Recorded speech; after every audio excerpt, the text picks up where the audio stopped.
hearing for Pickleball U, 178 Main Street. The applicant is requesting a special permit to erect an 80-square-foot sign in the front of the building for the new business. At 6:45, we have another public hearing for STL 505 LLC, 505 Main Street. The applicant is requesting site plan approval to allow the existing building to be raised and rebuilt to accommodate 3 apartments and 5 artist studios. And then at 7:05, we have another public hearing for Vertex Tower LLC, 92 Stallion Hill Road.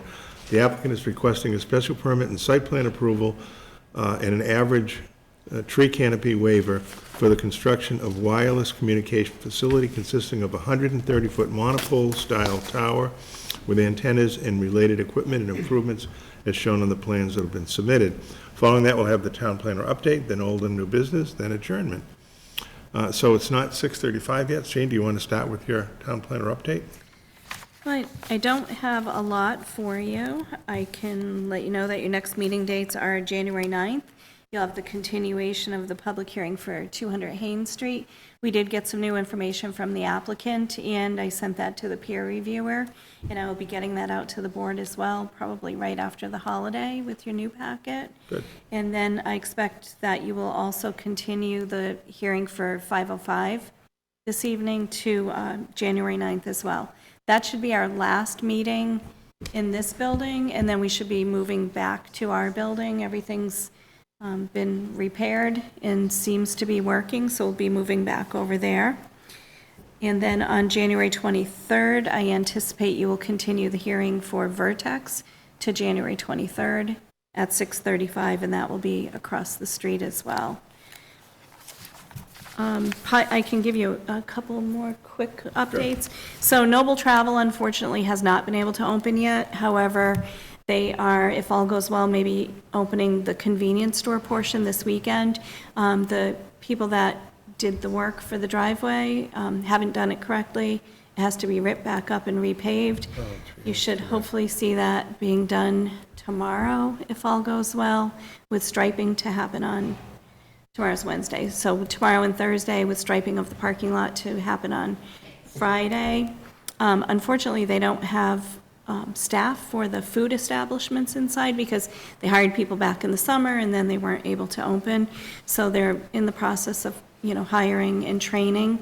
So they'll open with the convenience store, gas station to start, and then slowly some of the other businesses inside will come online. So we're making progress, but it's just a little slower. Yeah, they've certainly had to go through a lot. Yes, so I've given them the go ahead to open as soon as the parking lot is striped, because I'm not sure when that will happen. Told me even if it's over the weekend, just give me a call, text me a picture, open. I don't want to be responsible for holding them up an hour more than need be, Right, so. right. And then I'll go out next week with the owner, so. So that's, and it's 6:33. Pilot Travel, I'm getting ready to close out their permit, but there were a couple of plantings that died that need to be replaced, so I'm going to leave the permit open until the spring. But I do have the as-built, and I have all the construction documents needed to close it out. However, because of the plantings, I need to go back out in the spring and check that. And then 90 Charlton Road, the trees apparently were planted a little too close to the driveway, and the trailer trucks have wiped them all out. So in the spring, they will be putting in new trees a little further away from the curbing, and I think that was probably how the landscaper put them in. So they went down like dominoes. So, and there's no point in replanting them right now, so that will be done in the spring, and I'll go back in the spring there, so. Speaking of Pilot, I haven't really seen it myself, but I've heard a lot of complaints about trucks still too. always being along Yeah. Route 15 there. And Yeah. I mean, we talked about that so much in the site plan, that with their expanded, capacity on site, that wasn't going to happen. So does anyone, Well, so we have it posted, no parking all the way. oh, they're right, yeah, I know And it. so I guess what's happening now, and I don't know that it's because Pilot is full. I think it's because that's where drivers get off. It's more and convenient Maybe they for get them. something, and then they go up the road a little bit. So what they're doing is going past the end of the no parking signs and parking on the roadway. So I'm not sure that one is, I mean, I thought the whole idea of having that facility was so they would be able to pull in and, but I think they can pull in. I don't think it's that they can't get in. Right, I right. think it's maybe they don't want to be in. You know, maybe they stop and just run in and get something, or they even stop at Apple Green and get something, and then I think they're pulling up in parking. So I haven't had one call saying there's people trying to get into Pilot and they're backed out onto the road. That's not what I'm getting. I'm getting there are trucks parked on the road and they're littering and disposing of things that we don't want to see disposed But, of. it was quite a discussion during the whole was a site huge plan thing. discussion, And the idea so- was that that wouldn't really happen because of the opportunity for them to use the Right. truck stop. Right, so, but I think that you can't force somebody to pull into the truck stop, so if it's not that it's backing out onto the road, I'm not quite sure how to And deal maybe with at some it. point, if it continues, maybe Chief Dessert could give you kind of an update and let us know whether or not it has anything to do with the plans. I mean, Yes, I have talked to him a couple of times Okay. about that, and Yeah. that's not really what we're seeing, is that they can't get in, so, Okay, well, that's too bad. yeah. Okay, well, it's 6:35, it's actually 6:36, I think, so do you want to read the public hearing notice for Pickleball U? In accordance with the provisions of Massachusetts General Law, Chapter 40A, Section 11, the Planning Board will hold a public hearing on Tuesday, December 19th, 2023, at 6:35 PM in the Town Hall located at 308 Main Street, Sturbridge, Mass., and by virtual means, if circumstances warrant, in accordance with applicable laws, on the application of viewpoint sign and awning representing Pickleball U for the property located at 178 Main Street. The applicant requests a special permit pursuant to Article 17, Section 300-17.5E of the zoning bylaw regarding the erection and maintenance of signs in excess of what is specifically allowed in the bylaw.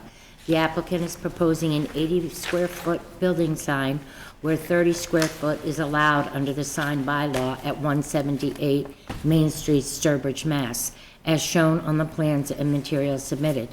A copy of the site plan and application can be inspected on the Sturbridge Town website, or arrangements can be made to view the application packet by contacting the Sturbridge Planning Department at 508-347-2508 or by email at jlacy@sturbridge.gov.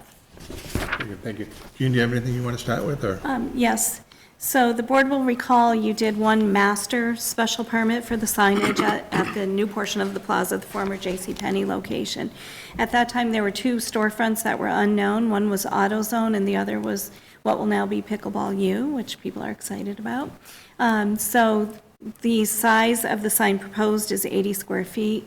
The bylaw allows for 30. It's right in line with the others that you've permitted. AutoZone, for example, was 84 square feet. The applicant has been to the design review committee, and the sign design was approved on December 11th, and they'll also be placing a panel on the multi-tenant sign out at the street. It was sent out to staff review, and we didn't receive any comments, and no concerns were noted. Very good. Gary, do you have anything you'd like to add, or? Gary Galonick, Lake Road, Fiskdale. Scott Sargent's our general partner. He's from Shrewsbury. Thanks for hearing us out here. Gene mentioned AutoZone. I think Planet Fitness is also even like a little bigger, 86 or something square feet. So the exterior lighting was already in place that you see under there. So we just, wanted to conform to that, stay less than the neighbors that we'll have to our left and right. I don't know if you can see the rendering with Condesa on it, but unfortunately, it's not hurting their business from what I see, but you can really struggle to see that given the distance to Route 131. So, yeah, we're excited. I mean, Planet Fitness is open till 10 p.m. as we will be, so I think it's kind of nice to have something going on between 9 and 10 that doesn't involve, closing a bar or being in a restaurant. So we're looking forward to growing that type of activity, indoor recreation activity. So. Okay, very good, thank you. Any questions or comments from anyone on the board? If not, we have a motion then to grant the special permit for the sign. So moved. I'll second that. Second, any other discussion, all in favor? Opposed, no one? Very good, thank you very much. Thank you. Does that apply to the ladder sign, or there's no special permit for that? Nope, you're all set with that. That's conforming. That's conforming. Okay, They had already had one master special permit for the multi-tenant sign, so you're able to put yours on the space So we're not there. at risk for 20 days if we want to put that up? No, Okay. no. And honestly, if you speak to the building inspector, he may let you put this up at your own risk as well. Up to you. We'll do our best to get it filed for you tomorrow, so that, all right? Thank you, thank you. And now Condesa hasn't put a sign up yet up front. Are Right. they going to do that, or? On the multi-tenant? Yeah. I hadn't noticed that. They certainly can put a panel there. I'm not sure why they haven't. I think they've just been concentrating on getting up and running and open. Yeah. But I could follow up with them to see. Yeah, just to make sure. Or I with mean, the owner to make that sure certainly they doesn't know. hurt. Okay. Well, we have a few minutes before the next public hearing, so we can move on to old and new business. Why don't I start on this side? Brad, do you have any old and new business? I do not. Dave? Sue, any old and new business? No. Bill? Nothing for me. Happy holidays, everybody. Mike, thank you. Same to you. Wally? All set, thank you. Dean? Nope. Okay. Very good. Well, that took care of another minute. Okay. I can also update you on the townwide mailing for the open space and recreation plan and the updates to the master plan. The surveys went out with the charter. I believe Friday, everything got into the mail, so we had a stuffing party over in this building, and everything went out. So I encourage everyone to take their survey. There's a QR code. You can take it online if you'd rather take it online, or we have drop boxes downstairs and in our building for dropping off hard copies, or they can be mailed back to the planning department, so get them in. Very good. Okay, well, we'll just wait a few more minutes and we'll start the public hearing. All right, a few more minutes.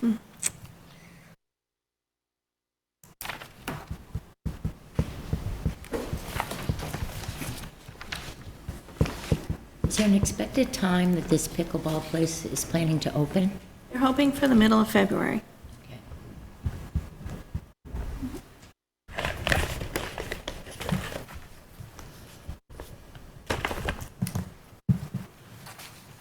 Janae, do you want to give Ron permission to, although that's an N,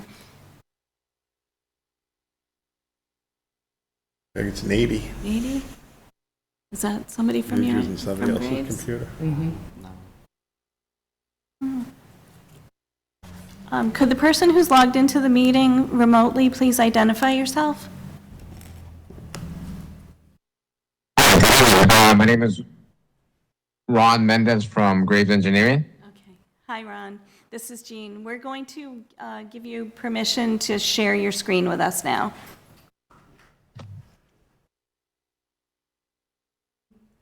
Great, thank you. So it is your person.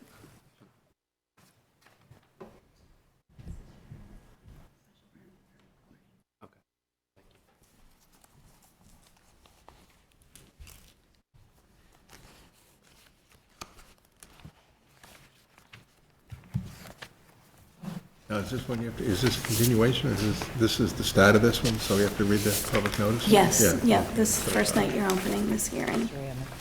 Oh, we do. Do you have it, Sue? Yep.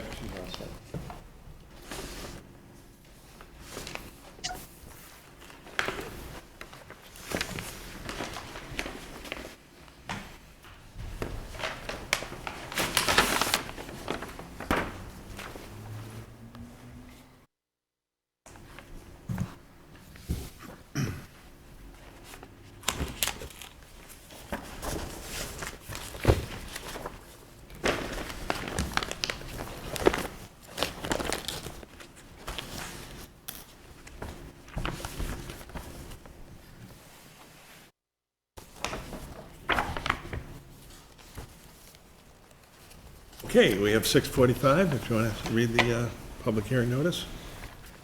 Okay, in accordance with the provisions of Massachusetts General Law, Chapter 40A, Section 11, the Planning Board will hold a public hearing on Tuesday, December 19th, 2023, at 6:45 in the Town Hall located at 308 Main Street, Sturbridge, Mass., or by virtual means if circumstances warrant, in accordance with applicable law, on the application of STL 505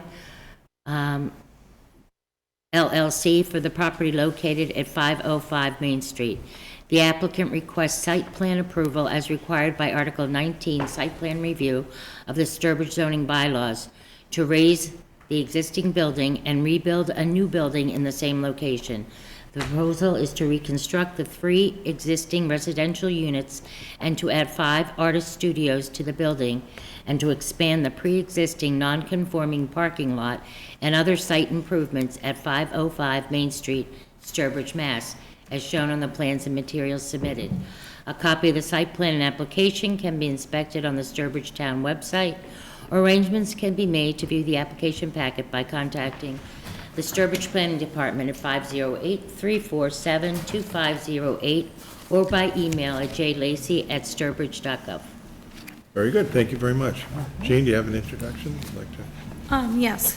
So this is the property that's known formally as the old Subway building on Main Street. Some of the board members were on the board back in 2012 and 2013 when there was a proposal to at first renovate this facility into the Thai Orchid with the 3 apartments above. And then they found there were a lot of alterations that weren't, I guess, very apparent when they first purchased the property, and they had a structural engineer come in, and it was determined that the building really needed to come down. They were not going to be able to financially support the reconstruction at that time.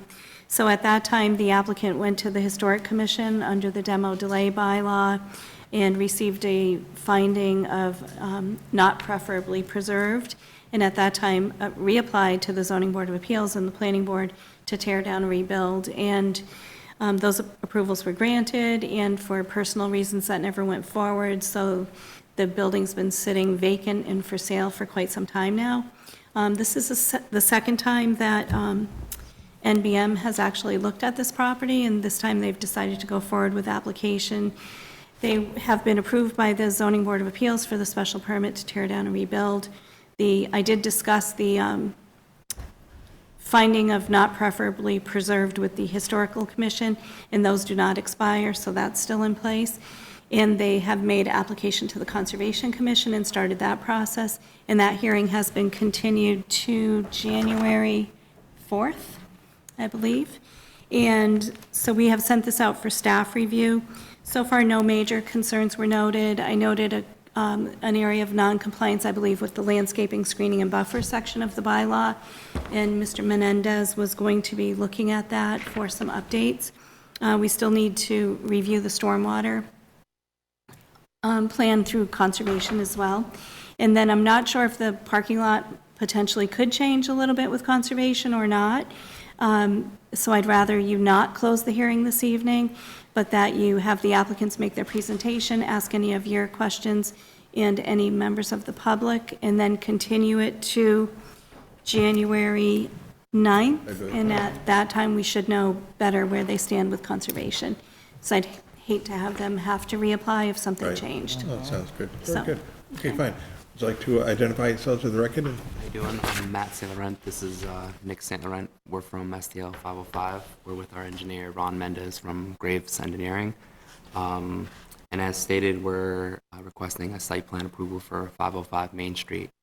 We're proposing to demo the existing building, which consists of, or did consist of, 3 apartments and a restaurant. But the building's been vacant for quite some time. We're proposing to demo the building and reconstruct it in the same footprint and build out 3 apartments and 5 artist studios. Okay, very good.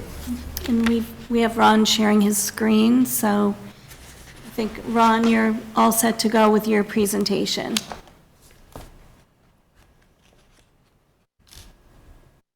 Great, thank you.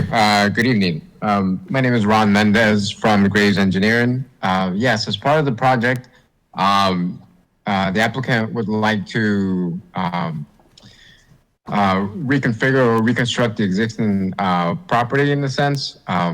As they said, they would like to raise the existing structure, and they'd also like to reconfigure or pretty much reconstruct the existing parking area. The existing paved parking areas would be removed and a new parking area would be constructed. In this case, since they're looking for 8 dwelling units within the building, they'd be considering 16 parking spaces for the proposed development. As part of the development, stormwater management features are proposed. In this case, a bioretention area is being proposed to treat and attenuate stormwater from the new parking area as well as the roof. In addition, as has been noted, we are going before the Conservation Commission. In this case, because not because there's wetlands within the property, but because there's wetlands on the adjacent property, and also because the buffer zone for the wetland extends onto the property. So for instance, the 25-foot buffer zone extends, if I may please, extends onto the southern portion of the property, in this area more or less. The 50-foot buffer zone extends onto the property, and then the 100-foot.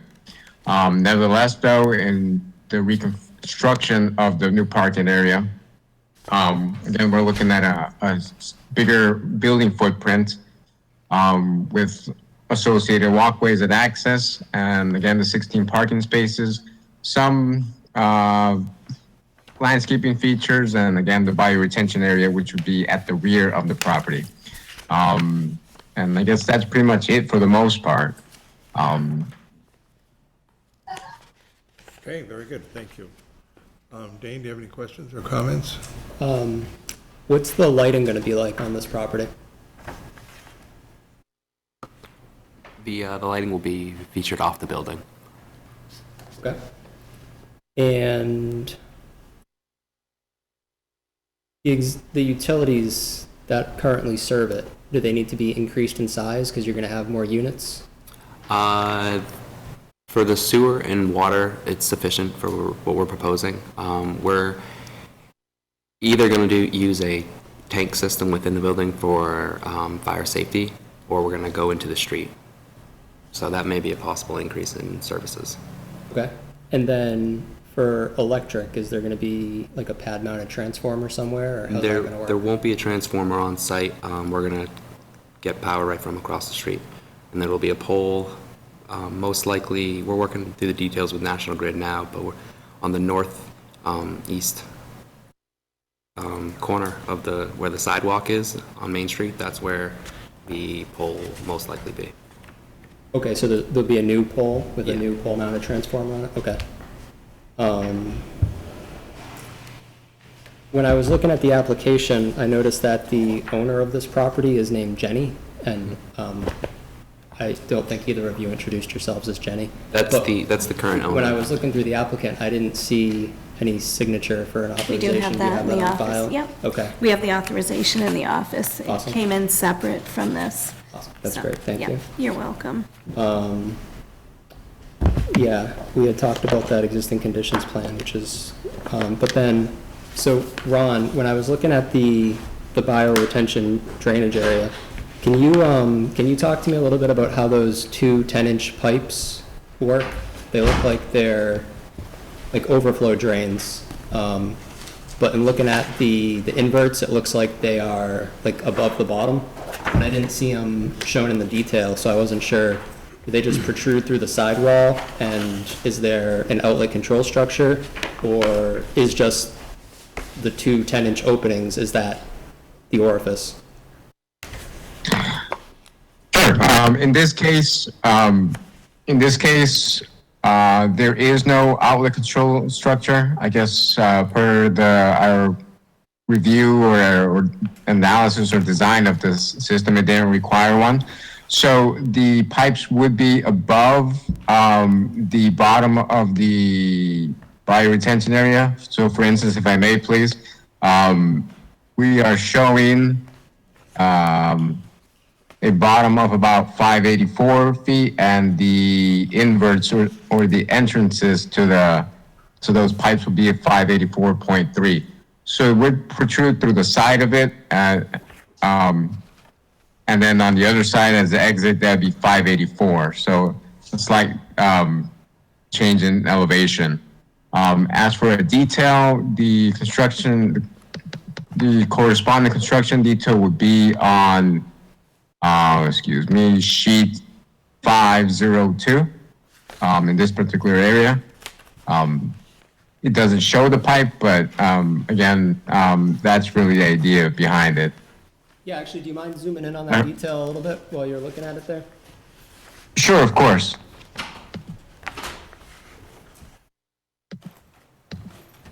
Bear with me. 1 second.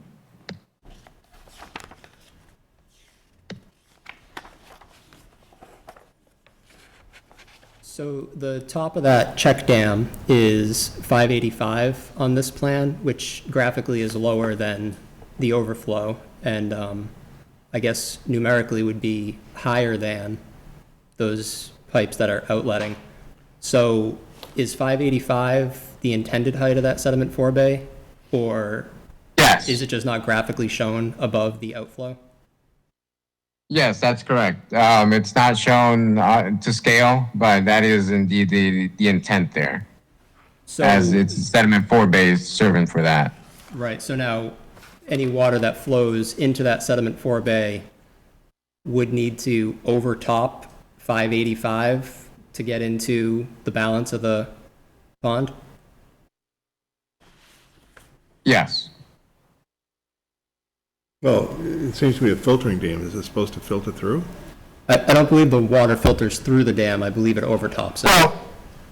Well, in a sense, it does. For the most part, it would filter through. In that, like for instance, in that note that we're calling out, it would kind of overtop, but at the same time, it would filter through. In that note that we kind of have over here on this, and I guess in the note that we have indicated towards the berm or that filtering dam. Okay. All right, I'm happy with my questions. Thank you, Charlie. Okay, just to follow up, I'm a little more confused now about those two 10-inch pipes you mentioned. I mean, it looks like they do drain down into a riprap apron? Okay. Yes. Yep. Okay, I didn't think, I thought you indicated that they didn't, nothing flowed out of it, but they do, obviously. I think quite a bit's gonna flow out of it. I think there'll be 0.3 or, yeah, something like 0.3 feet of storage, and then the rest of them will be contained by those 20 inches of pipe. Does that sound about right, Ron? Yes, that sounds right. Okay. Okay, very good. Wally, do you have any questions or comments? No. Taylor? So I'm looking at the site plan itself, and I'm not seeing any of the dimensions for the existing structure. But then I'm looking at the architectural plans, I'm seeing 68 by 46, so that's the existing dimensions that we're talking about tearing down? It's a little bit smaller than that. We are proposing to expand the southwest corner of the foundation. Okay. As for the dimensions off the top of my head, I don't have them, but they are similar to that size. Yeah. Okay, yeah, I just wanted to confirm, like, on the record that we're actually expanding. It's not the exact footprint, it is a little bit expanded in the southwest corner. Okay, that's all I had. Great, thank you. Sue? All set, thank Great. you. Okay. The plans that are shown here, the hand-drawn plans, are these conceptual at this time, or is? Yeah, maybe you're those will be submitting- finalized when we submit to the building department. Question. What is the heating gonna be on the unit? The mini split systems, heat pump. I mean, so it's gonna keep, okay. I do have one comment. I'm sorry. This is the front end elevation, that the doorway from the street is a new from before. That looks, before there wasn't anything there, I was thinking of the general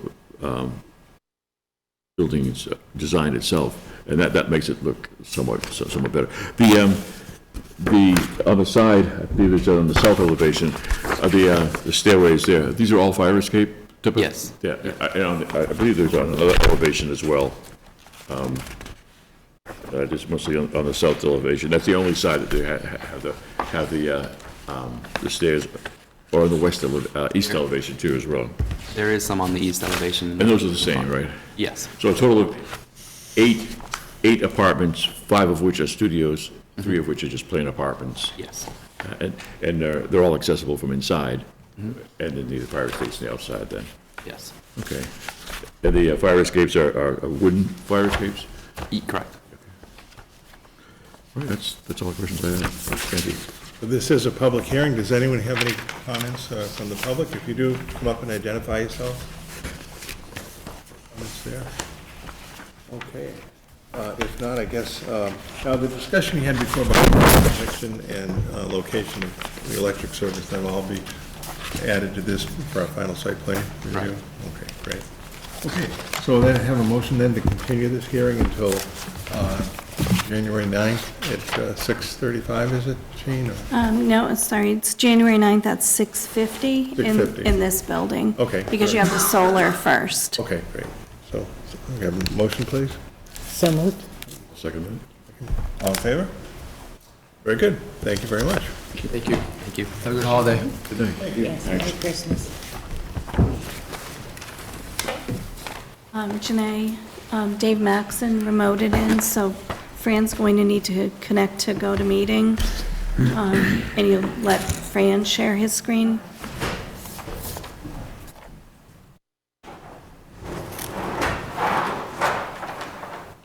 So you might have to email Fran the link.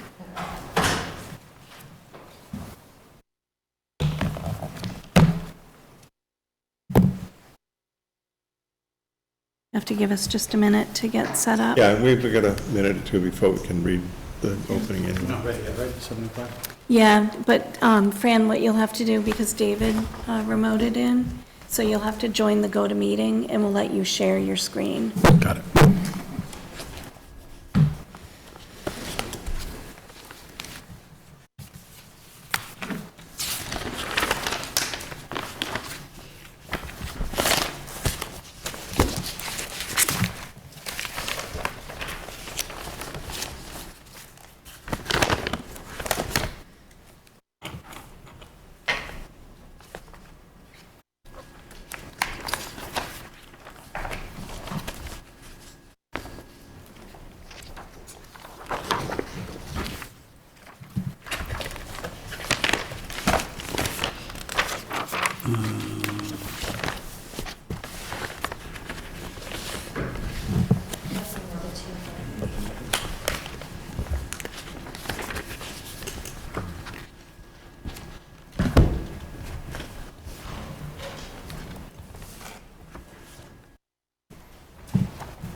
Our bylaws.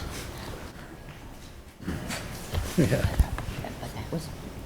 Yeah, because, you know, I guess the concern is the higher they are, the less, you know.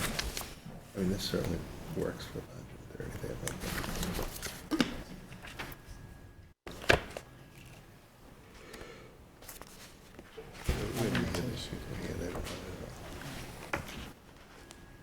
Yeah, I mean, it's just a,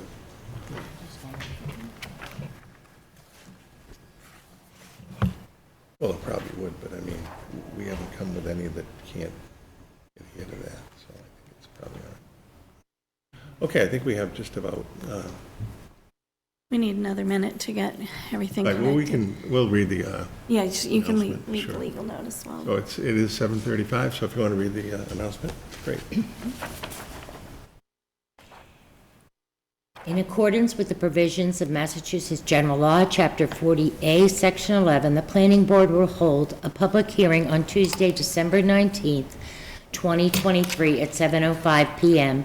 in the Town Hall located at 308 Main Street, Sturbridge, Mass., and by virtual means if circumstances warrant, in accordance with applicable law, on the application of Vertex Towers, LLC, for the property located at 92 Stallion Hill Road, Tax Assessor Parcel 605-0281-092. The applicant requests a special permit and site plan approval as required by the Sturbridge zoning bylaws, Article 19, Site Plan Review, and Article 9, Wireless Communications Facilities, and a waiver in accordance with Section 300-9.3H, Average Tree Canopy Waiver of the zoning bylaw for the construction of a wireless communications facility consisting of a 130-foot monopole-style tower with antennas and electronic equipment on mounting brackets inside a 60 by 60-foot fenced-in compound, which will contain ground-based electronic equipment and a generator on a concrete pad, and related site improvements on 92 Stallion Hill Road, Sturbridge, Mass., as shown on the plans and materials submitted.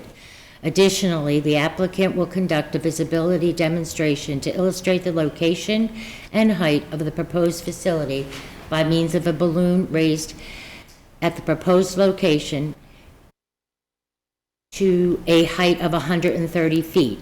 Said visual demonstration was held December 2nd from 9 to 12 noon, weather and wind conditions permitting. In the event of inclement weather on December 2nd, the visibility demonstration will be rescheduled until December 3rd, 2023, or the next consecutive weekend day until the weather and wind conditions permit a successful demonstration. If you have any questions concerning said visibility demonstration, please contact Francis D. Parisi at 401-447-8500 or info@visitdeem.com. Please check the website, www.visitdeem.com, afternoon on the day before the scheduled dates to determine if the balloon will be up on the following day. A copy of the site plan and application can be inspected on the Sturbridge Town website, or arrangements can be made to view the applicant packet by contacting the Sturbridge Planning Department at 508-347-2508 or by email at jlacy@sturbridge.gov. Very good, thank you very much. Jane, do you have any opening comments? Yes. So, as noted in the legal notice, this application is for a wireless communication facility to be located at 92 Stallion Hill Road. This property is non-conforming in regards to frontage, and there is also a zoning board of appeals variance hearing scheduled on January 17th. The balloon test or visibility test did take place on December 2nd. Board members were able to also visit the site, which I did go to the site. Charlie did visit the site. Unfortunately, it wasn't very visible that day from the fog. The balloon test was repeated this past Saturday, which we did have clear skies. It was a little bit breezy, but it did go off, and they were able to take some photographs, which were not ready, but we will see them this evening. I did come out again to see that, and I did notice several of you driving up and down through Route 20, so I know several of you went out as well. In addition, we have started our staff review process. The application has gone out to various departments for review and comment. Some comments have been received from the fire inspector and our conservation agent, and those have been provided to the applicant, and they have been working to provide responses.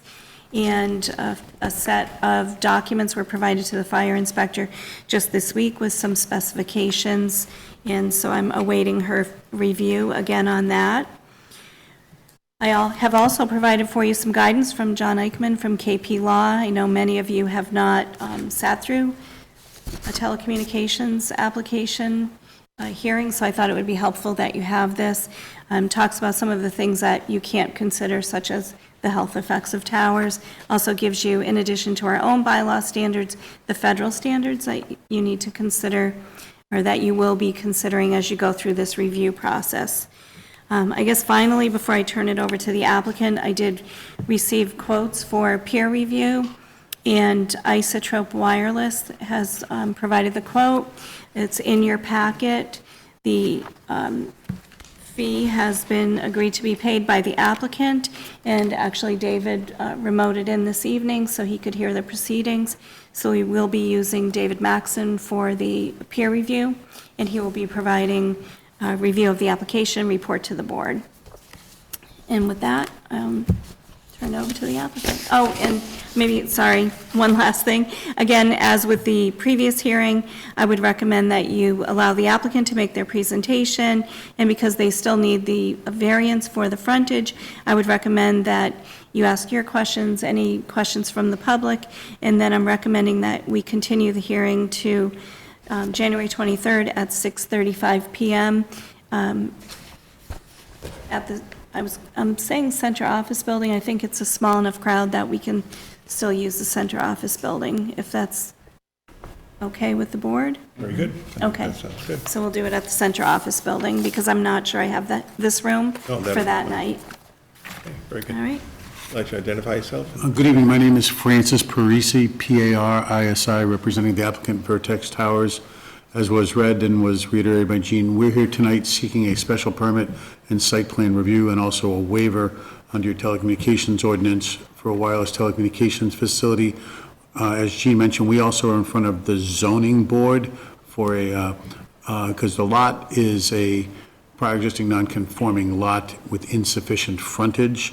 That it was granted approval by the planning board many years ago prior to the frontage requirement. So we're in front of the zoning board next month, but in communication with Gene and the planning staff, I just thought it was best to come to the planning board first, because this is really an application for a telecommunications facility, which this board has primary jurisdiction over. We'll go to the zoning board to get the frontage variance, and then come back here to finish up the process. So Gene told me up front we wouldn't get through everything tonight, but I think it's worth introducing the project, getting whatever questions you have. If I don't have answers for them tonight, we can certainly do it in time for the next planning board meeting. Very good. We are here tonight seeking, I guess, two different forms of relief under your zoning bylaw. Your zoning bylaw has what's called a wireless overlay district. It was done quite a few years ago without really technology in mind, and it designates the industrial and commercial zones as places for a wireless telecommunications facility. The nearest commercial zone here is really the Route 20 corridor, where there's a very heavily developed, not a tree in sight, all very small lots that have been developed for many years in Sturbridge. And given the topography and the existing land use, it's really not the most appropriate place for this type of facility, especially given all the other requirements that you have, setback and other requirements that you have for these type of facilities. So we are here seeking a special permit to put it in a residential district, which I think as we go through the presentation, you'll see the lot that we have is in a residential district, but is really the most appropriate place for this type of facility. In addition, your zoning bylaw says in the residential district, you can only build a facility that's only 15 feet above the average tree canopy, which kind of sort of makes sense, but not, because trees tend to grow over time. These type of facilities have to be above the tree canopy in order to get above the topography and the terrain in order to provide the requisite signal. And in addition, your zoning bylaw requires us to develop facilities that are multi-carrier, usable by multiple carriers, multiple technologies, with some foresight to the future. And we certainly do that, but that requires a taller structure as well. So your zoning bylaw allows this board to give what's called a average tree canopy height waiver up to 130 feet under appropriate circumstances that that it really doesn't have any impact on the abutters, that there's no alternatives to the facility or to the height. So we're seeking that waiver tonight as well. By way of introduction, Vertex Towers is what we call a wireless infrastructure developer. The names you've heard of, Verizon and AT&T and T-Mobile, have pretty much gotten out of the real estate business and partner up with folks like Vertex to build wireless infrastructure. We've been very active in the western Massachusetts market. We've built towers in Monterey. We got approval in Munson. We've built many towers up north along the Route 2 corridor, Ashfield, Coleraine, Shutesbury. We've got approvals in Conway, another site in Conway, a site in Buckland, another site in Coleraine, another site in Rowe. We've built under construction in Shirley right now. We're under construction in Gardner right now. We're under construction in Hubbardston right now. So and what we've found is that as essentially real estate developers, we can be more thoughtful to your land use restrictions. We can be more thoughtful. We're still beholden to the telecommunications companies, but we can also get them all to agree on a site. We can design sites that are accommodating both structurally and with the requisite utility infrastructure to accommodate multiple telecommunications companies, which actually works out for the betterment of the community as well. In this particular case, we've hooked up with Verizon Wireless. Hopefully you've heard of them before. They already have several sites here in the Sturbridge market, but as you can imagine, given the layout of Sturbridge, it's at the confluence of two very significant major highways. Route 20 is a secondary road, but still a very heavily traveled road. And Verizon is having, and given the topography, the very hilly nature of Sturbridge, and also the demand for wireless services, Verizon has gaps in coverage really along the Route 20 corridor. One of the goals here is to provide better coverage to the Old Sturbridge Village because there's so many people showing up with mobile tickets on their phone and then not being able to actually access the signal because it's a difficult place because of the hills around it. So Verizon is very aggressive in trying to improve its network both in Sturbridge and throughout all of the Commonwealth of Massachusetts. I submitted a very extensive application package. I went very carefully through your zoning bylaw, including a very extensive project narrative, going through every provision of your zoning bylaw and how we met it. We required a special permit and site plan approval, and I went through all the criteria to meet those. I'm sure you read it. It was only about 30 pages long. We provided lots of coverage maps and maps of the area showing all the existing infrastructure and how it doesn't work and all the existing alternatives that we looked at and all the other requirements of your zoning bylaw. I think it was a pretty thorough package, and staff has reviewed it, and all the different agencies in town have reviewed it with minor or no comment at all.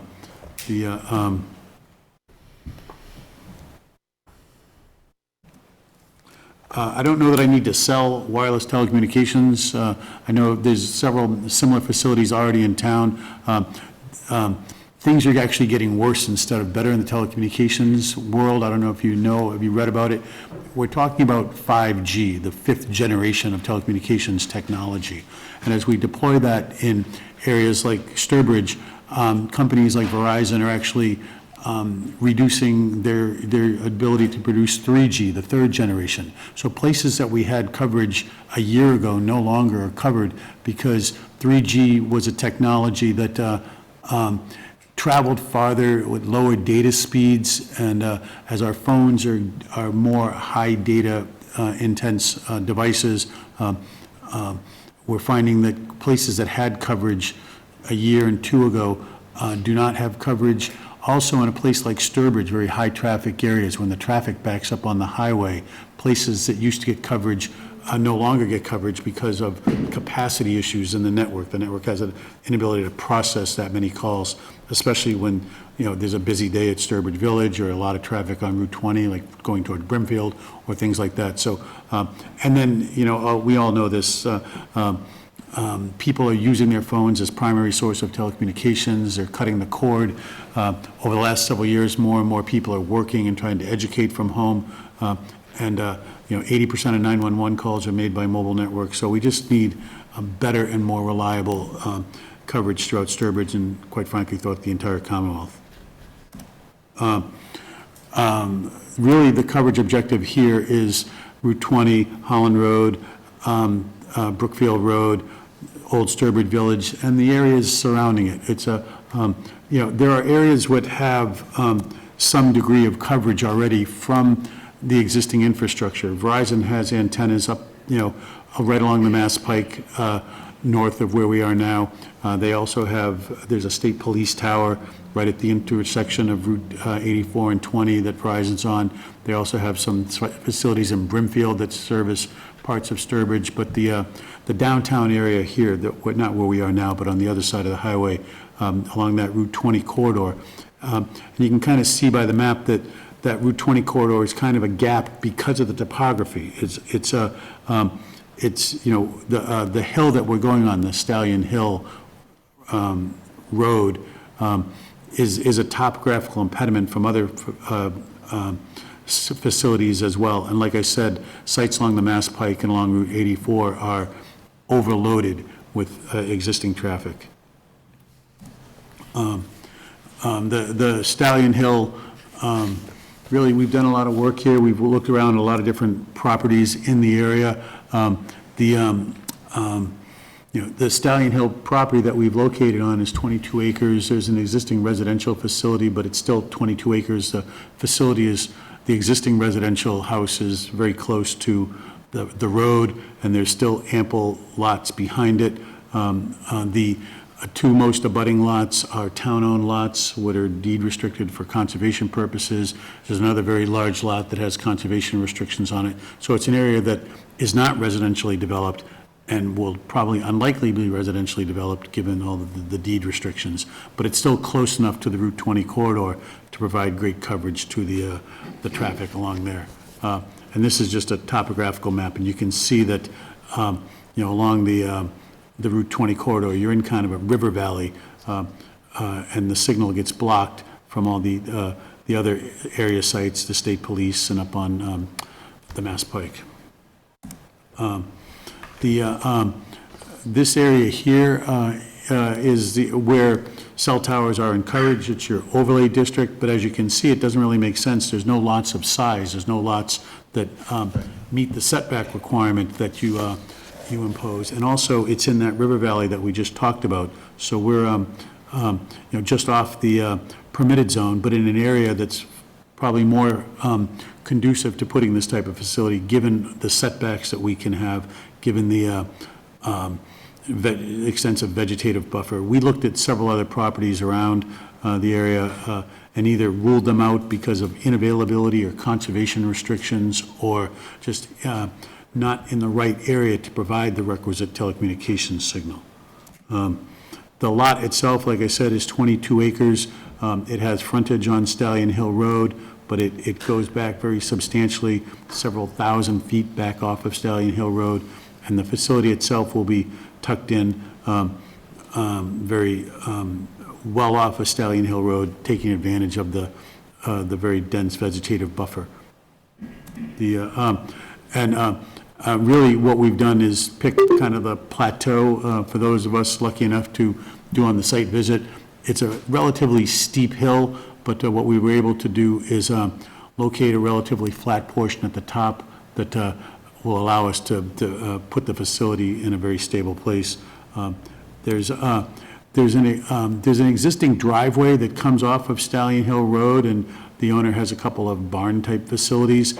And then there's I guess you'd call it a cart path that follows the ridge line and goes up and kind of makes a loop around to the site. The cart path with minimal improvement is going to be usable for our construction vehicles. This is an unmanned facility, so really we need access for the month during construction. We'll have to bring some concrete up there. We'll bring a tower on the back of a flatbed truck. So, we design a driveway that's good enough for the construction process, but then after that, it's unmanned. There's no traffic, we don't snowplow in the winter. If someone needs to get up there, they'll bring a snow vehicle.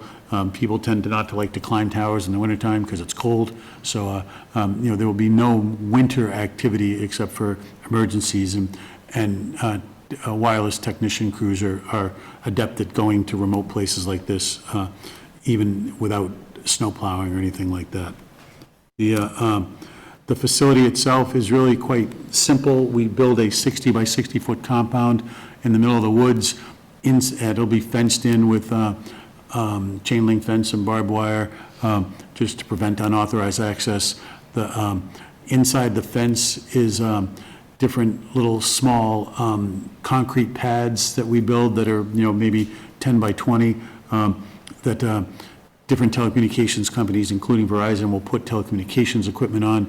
The equipment is actually getting smaller and smaller, so the ground-based equipment are really a couple of refrigerator-sized cabinets that'll house the telecommunications equipment.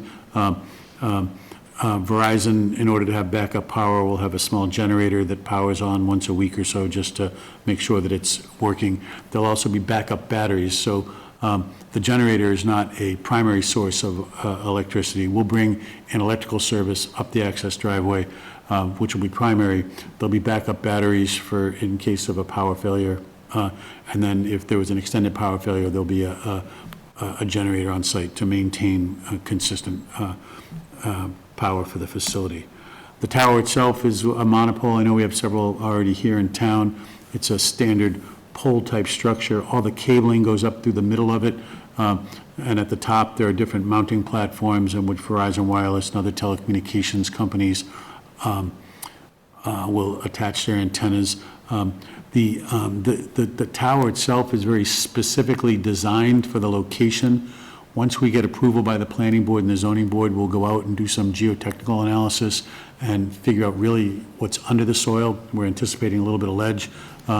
And then they can design a foundation very specific to the location and very specific to the county. There are wind and weather standards that every county establishes, so we can make sure we design it very appropriately under very stringent engineering standards to make sure that it's weatherproof. These are actually very low-powered facilities, even though it's set back way in the woods, very distant from all residential uses. It's a very low-powered facility, and the reason is this is not designed to cover all of Sturbridge or all of Western Mass. It's really designed to cover, that Route 20 corridor for about a mile in each direction. Don't quote me on that number, but it's because it's very amorphous. But and there are already existing sites in Sturbridge covering other parts of Sturbridge. And the reason why it's a low-powered communication, it's actually a two-way communication. Your cell phone is talking to the tower is talking to the cell phone, and the handheld device is actually an equally low-powered transmission. So it's designed to not only be a low-powered transmission, but to be well below applicable FCC limits with respect to radio frequency exposures. And then, as you can see from all the data that we supplied, it's really going to provide more comprehensive coverage along the Route 20 corridor, and in what I would call the commercial district of Sturbridge, all the commercial buildings, the hotels, and the restaurants and other stores that populate that area, and also provide great coverage to the surrounding residential area, and especially Sturbridge Village, which is a capacity need for Verizon. As Gene mentioned, we advertised a visibility demonstration, and usually we look for wind, and we watch the wind. It's hard to predict, and in working with the planning staff, we advertised it weeks in advance. We sent out notice to all the abutters. We picked a day with great wind, meaning no wind, and the balloon was as straight as could possibly be. What we didn't forecast was the fog. And so I know a couple of members of the planning board and Gene, we did get the balloon up, but to be fair, It wasn't very visible because of the fog. So we actually put a balloon up last Saturday. I told Gene, and I know several of the planning board members, and we were able to take pictures. And I just got these pictures late last night. I'll submit paper for the file, but we put a balloon up on Saturday, and we kind of squeezed it in because the last several days have been incredibly windy. Last week was incredibly windy, and we were able to get a balloon up on short notice. And what we do is I engage consultants that do this full-time. They certify that the balloon was up to 130 feet, and the balloon is actually, the string is 130 feet. The balloon is up a little bit higher, and then they drive around all the roads within a mile to ascertain the visibility, and more importantly, the lack of visibility of this type of facility. And what this map shows is all the different roads that they drove, Doughty Road, certainly Route 20, Stallion Hill Road, some of the other side roads that are in there, and took pictures from various vantage points. The red are places where they took pictures where there was no visibility, and we have proof to sustain that. The green is where there was some visibility, and then what they can actually do is prepare a photo simulation, and we'll kind of scroll through them to see where it's visible, and more importantly, what it's visible. Even though this is a 130-foot structure, you don't see 130 feet. Sometimes you see the top 10 feet or something, de minimis like that. And there was one instance where there was some partial visibility through the trees. The downside of this map is they don't do it sequentially or logically or the way you and I would drive it. They do it based on proximity to the tower. So as you can see, the numbers all jump around. And so it doesn't make sense as we do it. So we'll have to just do the best we can as we scroll through. They took it like right at Stallion Hill Road, looking back towards the site. And even though we were able to do this in December when there's no leaves on the trees, you can still see there's dense foliage even up and down the Stallion Hill Road is really quite like a tunnel, and there was no visibility along anywhere on Stallion Hill Road. Holland Road, looking back towards the site, no visibility, and again with no leaves on the trees. Farther down Stallion Hill Road, closer to the Sturbridge Village, there's no visibility. Doughty Road, there's some areas where the trees are not up against Doughty Road, so you would think you'd have some visibility, but given the topography and the distance from Doughty Road, there was no visibility. Holland Road, again, no visibility. When we start to get along Main Street and Route 20, that's where we started to see some visibility. They took it from various vantage points. This is taken from, I'm not sure the address, but you probably recognize this house. No visibility. Farther Doughty Road, again, it jumps around based on distance from the site, not logic. As we get at certain places, Arnold Road, as you can imagine, Arnold Road is coming down the hill towards Route 20, and the balloon is just, usually it's right here in the center. The balloon is just visible over the horizon there, and they superimpose it. It's really there, so you're not seeing anything there, you're seeing just antennas at the very top of the tree line. As we get Brookfield Road, again, coming down the hill, looking towards Route 20, you have some exposure to the hill, and the balloon, you can barely see it in the photograph, but then when we, did I skip that? You can barely see the antennas because it kind of blends in with the, actually, that's right here, so you see it. What you're seeing, what that tells me is you're seeing about 20 feet of the tower above the tree line. Lead Mine Road, there was no visibility. From the Sturbridge Village parking lot, way back in the parking lot towards the village, there was a little bit of visibility, and you can see the tower there. So it certainly doesn't loom over Sturbridge Village, but because of the parking lot, because it's there's no trees or any kind of visual impediment, there's some visibility to the parking lot. And then there was lots of other places along Main Road that you could definitely see it, but certainly from the commercial standpoint, and you can just see it right there. barely above the tree line. Tannery Road, no visibility. Tannery Road, and I actually thought you would see it from up that way because you're at the top of a hill on the other side, but there was no visibility. Main Street going farther down towards the church, a little bit of visibility there. This tells me you're seeing about 20 to 25 feet of the tower. Riverview Road, no visibility. I'm not even sure where this is, but, and now as we're getting farther away, 0.75 miles, this is taken from the cemetery, and you can see, and I thought it would be actually more visible, but you're seeing about the top, 5 feet of the tower there. Arnold Road, farther up the hill, no visibility.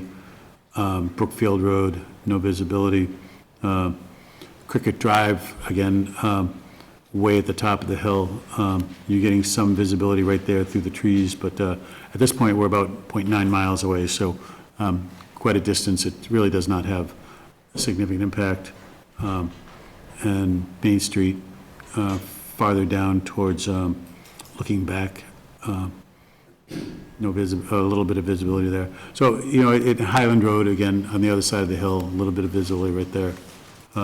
So I think from a visibility perspective, we picked an appropriate site. It's, I can't say it's invisible. I never built an invisible tower, but certainly it is in conformity with your zoning bylaw to minimize the visual impacts as much as possible. And I think we've done that given the location and the tree canopy.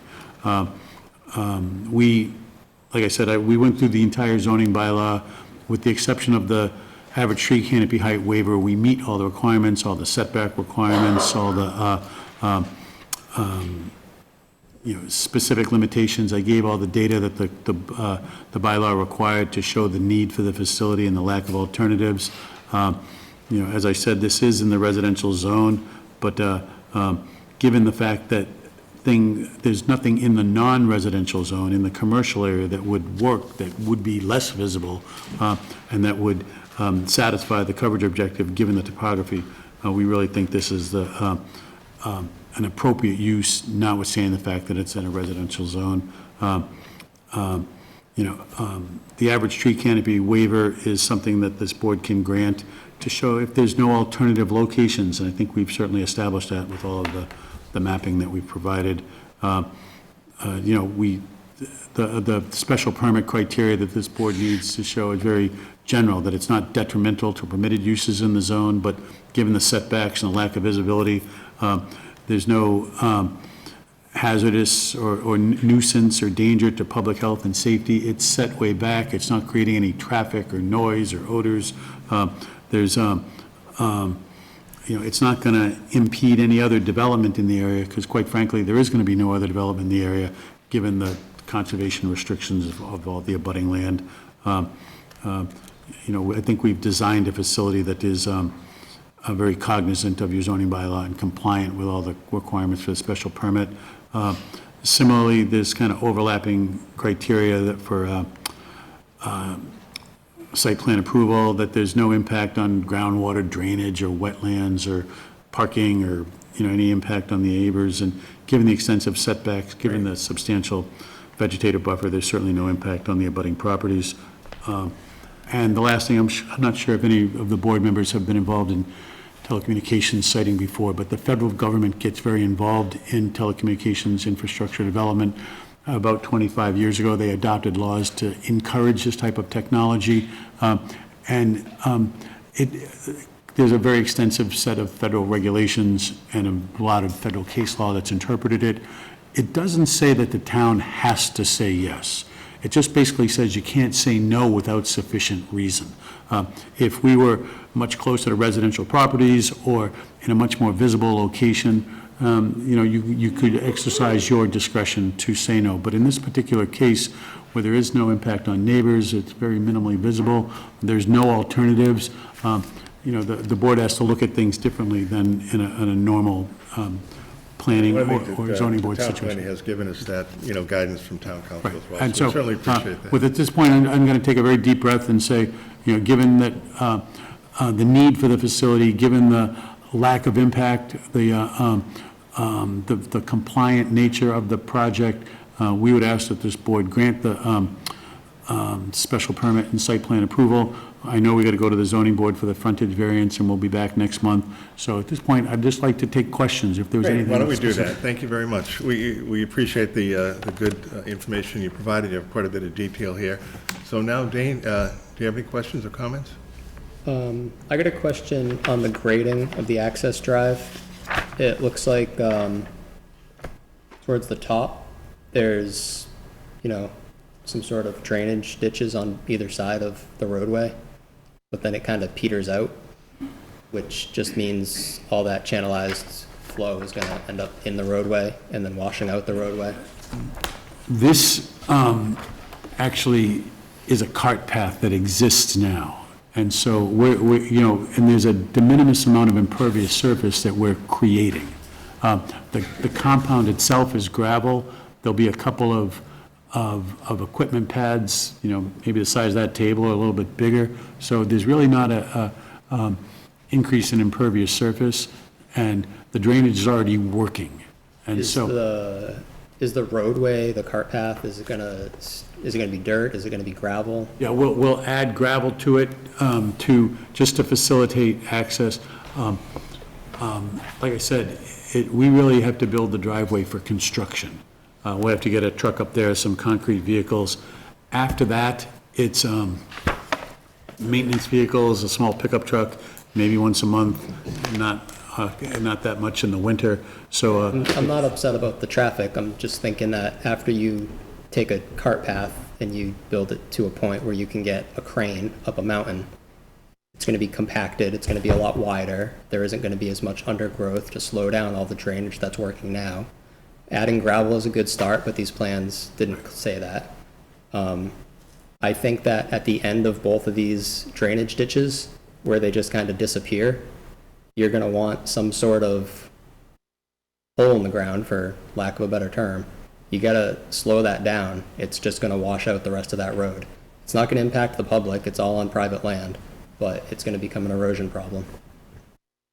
And over time, as the underbrush grows back in and it becomes more of a cart path and four-wheelers, it's going to be fine, but that was one thing I noticed.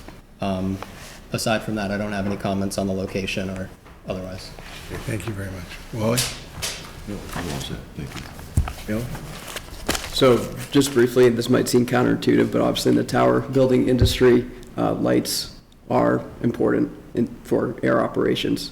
You're building 200 feet, 130 feet above the average area, Sturbridge about 650 feet above mean sea level. So your proposed area is about, I think it was 864.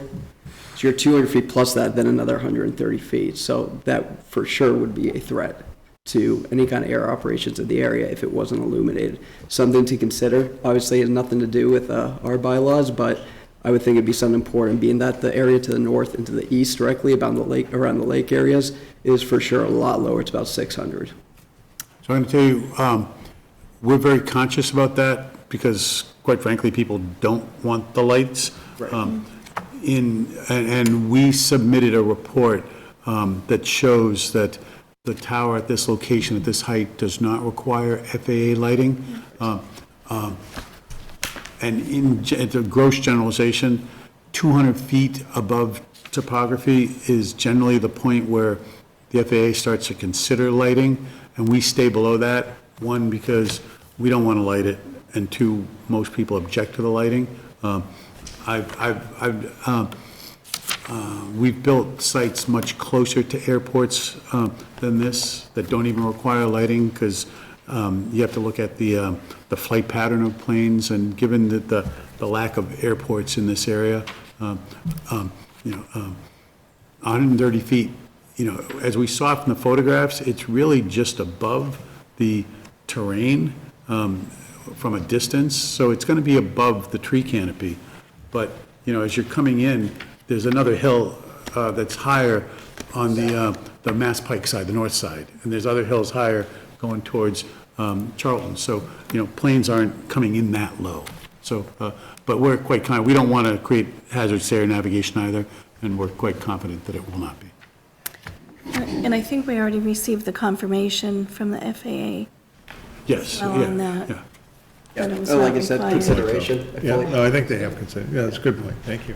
Sue, anything else? Taylor, anything else? No, I'm all set. Okay.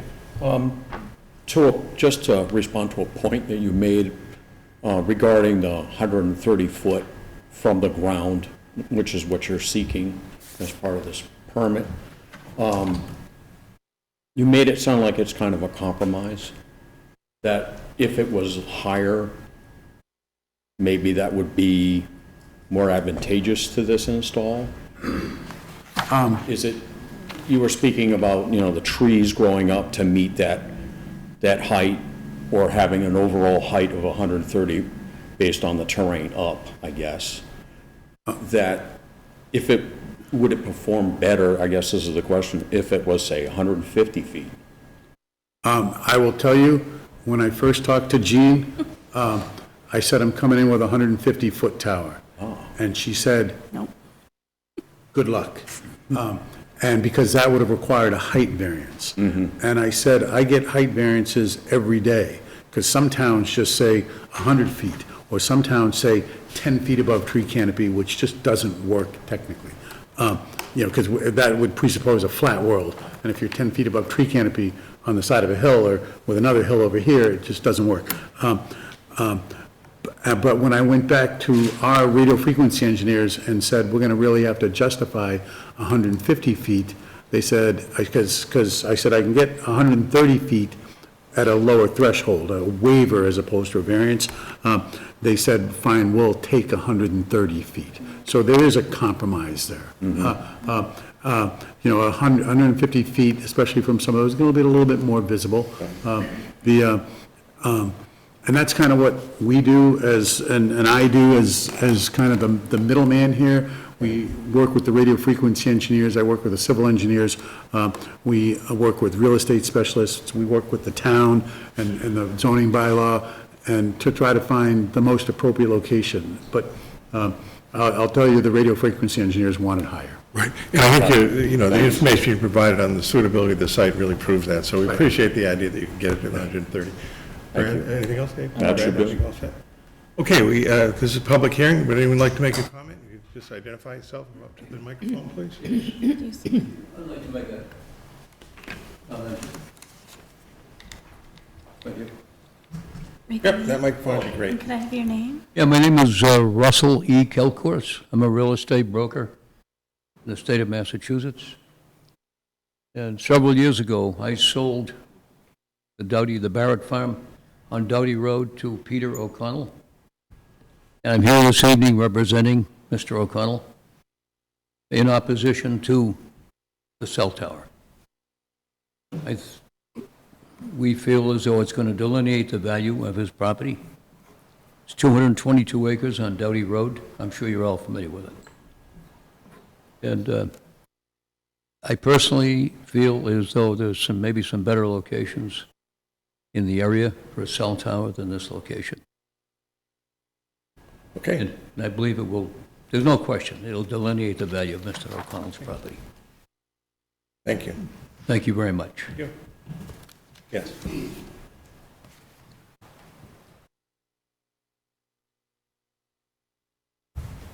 Good evening. My name is Scott Mills. My wife and I live at 94 Stallion Hill. First of all, well, I guess first things first. Some of that was a smoke screen, as far as I'm concerned. I mean, you can mention Old Sturbridge Village as often as you want. But the fact of the matter is a cell tower in my backyard definitely does decrease the value of my property, and that was point number 3 on your Article 9. Is your presentation available? I assume it is. It's a public hearing, right? My wife and I bought the house at 94 Stallion Hill. We moved in on September 15th. We did a purchase and sale on August 6th. On August 16th, the former owners of the home granted a portion of our property to the Sopers in order to allow for the road that will allow this whole thing to take place.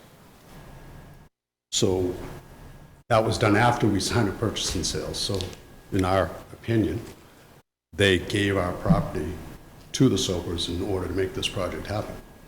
I would never have done that. And I don't believe it was their right to do that, and we'll address that in another forum. I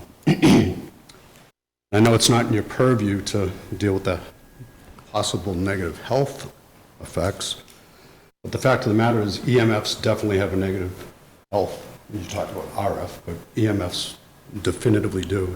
It's proven. So I guess I don't know how a project can be allowed to go forward if in order to build the road, they needed the property or the piece of property that was given by someone that was in the process of selling the home and had already signed a purchase and sales based on that exact lot. So we would never have granted that access or property. And the Stopers are very nice people. They've been very neighborly. But the fact of the matter is barely visible is still visible. If you want to come to my house and stand out the back and look at the deck, you're probably going to see exactly where that tower is. And as far as runoff, and there's a considerable amount of runoff that comes down that hill. You know, it was a heavy rain yesterday, but it washed out, you know, good-sized stones, and it's constant. And I've walked to the area that gentleman talked about. I walk a couple times a week around town, and I love the town. But it definitely depreciates property values. There's no two ways about it. And to say that there's no other site in town that would sustain it, no, I don't think that's true. I'm not an engineer. I do have Verizon, though, and my service is just fine where I'm at. So I don't think it's necessary. We oppose it as it stands right now. And personally, I don't think it was legal in the first place to grant access.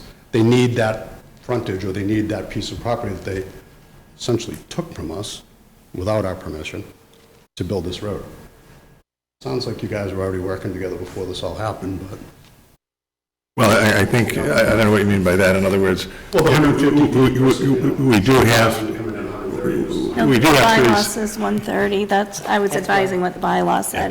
We do have to receive the information and get the data from the proponent. But thank you very much. Thank you. Very good. Just a clarification, though. It's my understanding that you said that this tower isn't visible from anywhere on Stallion Hill Road. Is that correct? Yeah, we drove up and down Stallion Hill Road many times. We've got the photo- you've And got if you the think about photographs Stallion on Hill that. Road, you're in a tunnel. Okay, no, And it's that's fine. actually- I just wanted to clarify. I thought that was the presentation you made. Thank you. Anyone else have anything they'd like to say on this? In the public? Charlie, could I ask a question based Sure. on that? Yeah. So what was the frontage requirement, and what, I don't really understand exactly what was raised, is they needed more frontage Oh, to so make that parcel? the existing lot has 100 feet of frontage when it was created. The bylaw must, at that time, was 100. Yep. It's since changed to 150. Okay. But I'm not sure which piece of property, because we have the plan in here. That's what I was looking at, the overall, trying to understand which area was in question, or if it's not in question. Let me explain. What the rest of the story is. The lots on the frontage, including 94 Stallion, were part of this property 50 years ago. And the previous owner came to the planning board and divided off all the frontage lots and retained 100 feet of frontage, which at the time was the legal frontage for a lot. And so the planning board approved that 50 years ago.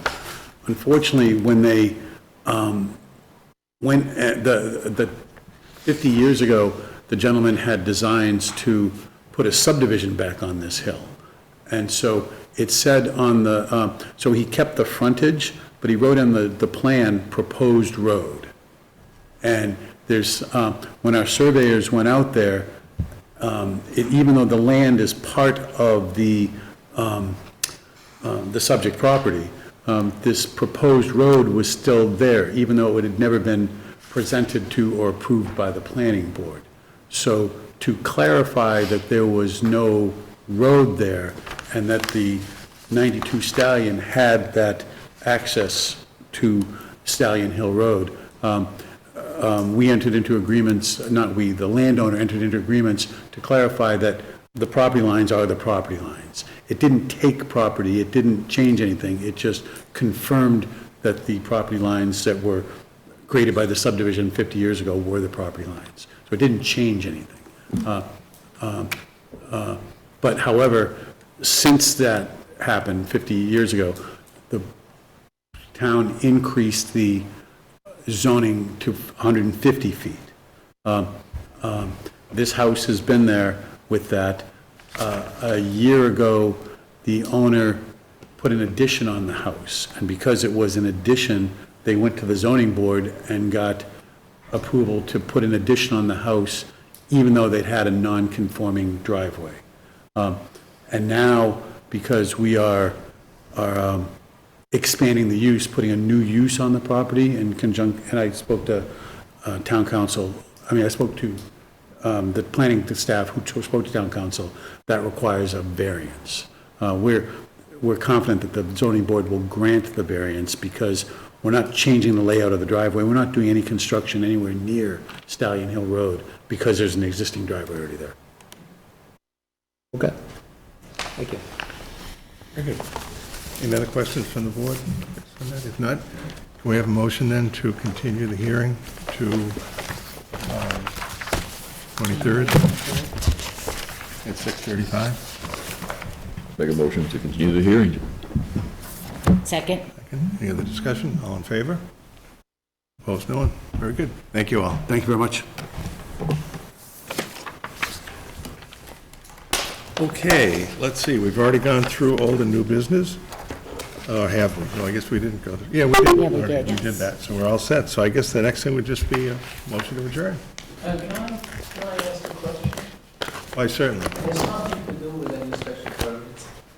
My name is Peter Fry, and I'm a member of the planning board in Holland. And we intend to do something which this board did in Sturbridge. We want to change the ratio from area to footage from 30% to 15%, what you have. And I wanted to kind of know or learn about the experience you made with this change. Dean, do you have any thoughts on that? Or? Changing the lot coverage requirement from, you want to go from 30 to 15? To 15, yes. So, really for our bylaws, some of the commercial uses, the lot coverage requirement still remains at 30, and in some cases, it's even higher than that.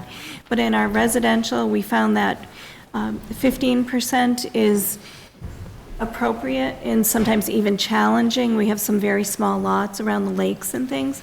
So if we tried to keep it any higher than that, it was really difficult for people to fit their homes. So what we do is we exclude the driveway and the parking areas for the residential unit, and we only count really the building coverage. Just the footprint? Just the footprint Okay. on the, on residential properties. So you still allow like 35 feet, and which allows entry? Right, exactly, but we're only counting that footprint. So whether it's the home, the shed, the garage, what the footprint of all of those are combined. Okay. Have you ever been challenged by somebody on the Section 6, the grandfather clause, that they claim? So the grandfather clause really applies to increase in frontage or setbacks. Okay. It doesn't Okay. really pertain to the lot Yeah. coverage requirement. In some cases, we have had lots that have predated zoning, and perhaps that goes to the zoning board for a special permit. In many cases, but it really hasn't been a problem for us. Okay. People really understand the necessity of, reducing the coverage, infiltrating stormwater, helping with the cleanliness of our lakes. So it hasn't been too much of a Very problem. good. By the way, this is really very professional, the way you conduct business. Thank you. Totally different than, this is almost like Supreme Court, you know? Not quite. In comparison what we have, you know? We just sit around the table, because we don't have a room like this, so. Makes it nice, yeah. Anyway, thank you. That was very, Please feel free to stop by the office Okay, anytime or okay. Anytime. give me a ring. I'd be happy Okay. to talk with you. very good, thank you. You're welcome. Thanks a lot. Thank you for coming in. Thank you, happy holidays. So, all in favor to adjourn? Motion? Motion second. Oh, so moved. Yeah, we did. We're all well enough. All right, very good. Well, willing. Thank you.